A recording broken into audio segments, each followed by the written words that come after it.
Bonjour Mathieu Tordeur. Bonjour. Lucie vient d'énumérer toutes vos activités. Qu'est-ce que vous répondez quand on vous demande quel métier vous exercez?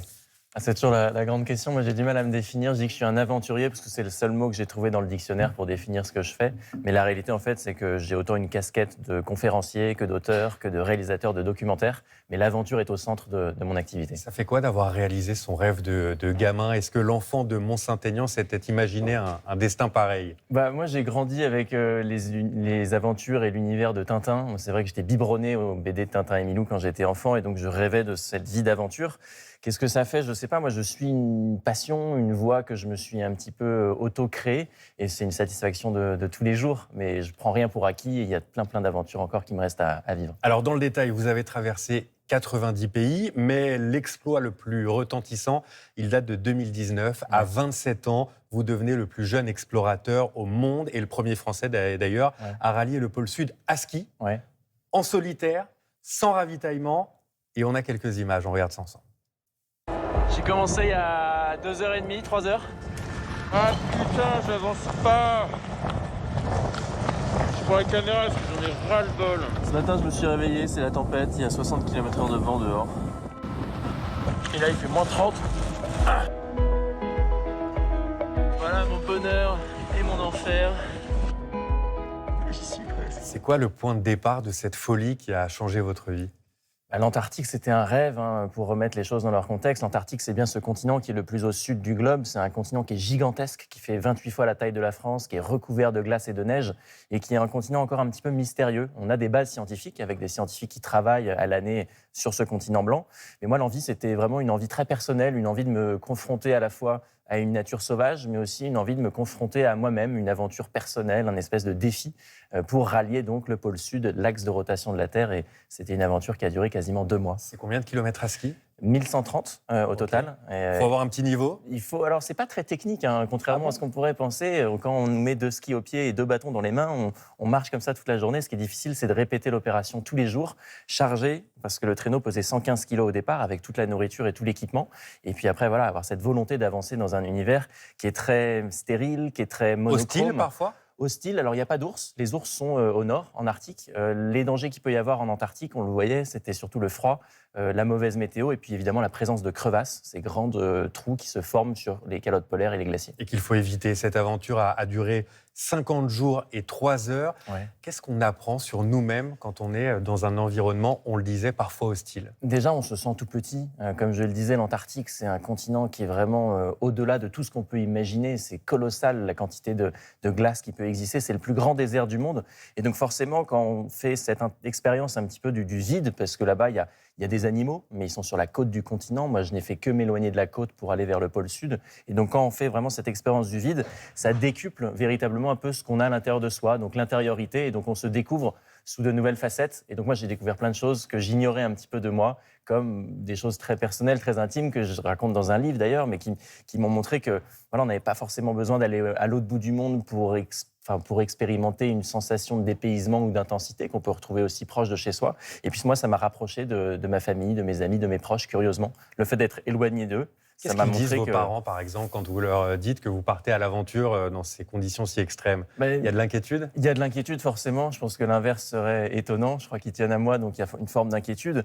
Après, ils savent la manière dont je prépare ces expéditions. C'est pas des coups de tête, c'est pas des choses que je prépare sur un coin de table. Il y a beaucoup de préparation, je suis très entouré. Et donc, ils ont bien vu la manière dont je préparais tout ça. Et plutôt que de m'empêcher de partir dans mes jeunes années, ils m'ont plutôt encouragé à suivre cette voie-là. Et aujourd'hui, si j'ai pu faire tout ça, c'est aussi grâce à leur soutien moral dès le début. Parce que l'aventure, c'est parfois aussi la mort. Certains ne reviennent jamais. Est-ce que vous y avez pensé? Est-ce que vous vous y êtes préparé?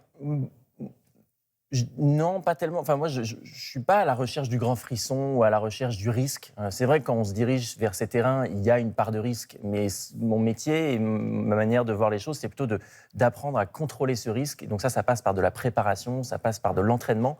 Et donc, évidemment, il y a toujours une part de danger, mais on apprend à les contrôler, à les maîtriser. Votre première aventure, c'était en 2011. Vous venez d'avoir le bac, vous traversez l'Europe de l'Est jusqu'à Istanbul en Turquie. C'était à vélo, je crois? À vélo, exactement. À vélo, on a des images d'ailleurs. Vous êtes donc depuis 12 ans aux premières loges pour constater les changements climatiques, pour constater que le monde évolue, que la planète se réchauffe, qu'elle se fragilise. Qu'est-ce qui vous a le plus choqué sur ces 12 années? C'est vrai qu'au début, quand je pars à vélo après mon bac, j'ai tout juste 19 ans, je pars parce que je suis mu par une envie d'aventure, de découverte, de voyage. Ça, je le cache pas. Et puis après, au fur et à mesure de faire des aventures, c'est vrai qu'on se retrouve confronté à des bouleversements, on se retrouve confronté à des terrains qui changent, notamment dans les mondes polaires que je connais bien pour être allé en Arctique et aussi en Antarctique.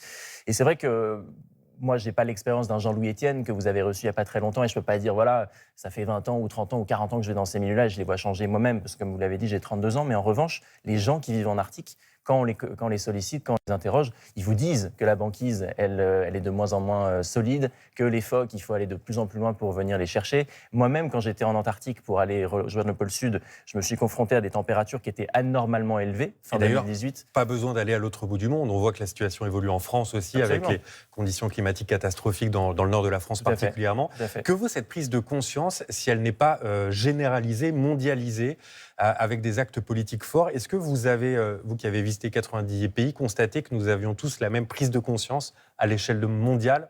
Pas du tout. Malheureusement, non. Je crois que quand on va dans des pays qui ont plein de soucis économiques, de développement, des problèmes sociaux, le problème du réchauffement climatique, c'est pas la priorité et on peut bien le comprendre. En revanche, c'est vrai que le problème, il est global, comme vous l'avez dit, et je pense qu'on a besoin des scientifiques qui alertent avec des rapports, avec des COP, avec des études scientifiques, mais on a aussi besoin de la communauté, je dirais peut-être de l'aventure, des gens qui sont capables d'incarner ces causes-là pour toucher le grand public au cœur. Parce que quand on fait des documentaires, quand on fait des conférences, eh bien, ça permet d'apporter ce sujet avec un prisme un petit peu nouveau qui peut paraître peut-être un peu plus séduisant qu'un professeur avec un tableau qui montre des graphiques. Alors, l'avenir pour vous, c'est quelle expérience? Déjà, vous avez utilisé plein de moyens de transport, hein, vélo, ski, voile, kayak, je suis un spécialiste de rien. Ouais. Alors, justement, le prochain moyen de transport, ce sera quoi? Ce sera certainement le kite. Vous connaissez tous le kitesurf. Là, moi, la discipline que je pratique, c'est le snow kite. Donc, c'est exactement pareil, sauf qu'on a des skis au pied. Et ça permet de parcourir des grandes distances dans des mondes polaires, puisque avec l'énergie du vent, eh bien, on peut être autonome sur plusieurs centaines de kilomètres. Le kite, alors, et ce sera où précisément? Alors, je ne sais pas encore, mais ce sera dans un monde polaire, donc certainement en Arctique ou en Antarctique. Merci Mathieu Torder de nous avoir fait voyager par procuration. Je rappelle que votre livre, Le Continent blanc, est toujours évidemment en vente aux éditions Robert Laffont. Merci. Merci.